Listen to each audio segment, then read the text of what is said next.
再来看云林北港的北成国小，日本时代校长宿舍已经历做是云林县的历史建筑，也毋过爬远超过20栋，常常风弹喷射，环境是真歹。学校最近争取到经费来摒扫附近的环境哦，希望讲相关的单位会当来翻修活化这历史建筑。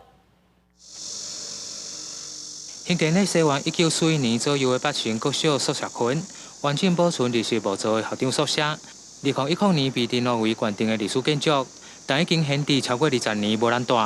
周边被民众乱撇粪扫，变为真垃圾的点。后来经校方争取经费做环境的维护。教育处国教科给我们一笔经费，做一个外部大幅度的一个树木的修剪，才能保持这样的一个校长宿舍的风貌。我想目前所遇到困境是，它已经列为历史建案，那整个都依照古迹法的一个相当的保存的办法来做一个修缮啊，我们也会循着这样的一个办法来做继续这样的一个回复。校方表示，这栋校长的宿舍经过侪位台湾和日本的校长来住，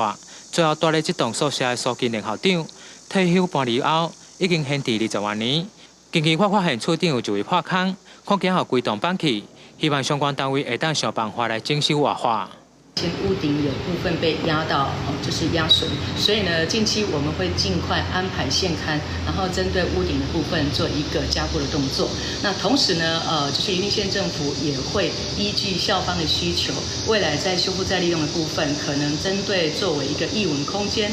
文管处就讲，宿舍群会当见证北港教育体系变化和历程，而且各项空间的配置是依照日治时期的官舍建造，现在已经真少看。现在校方将延年修复计划，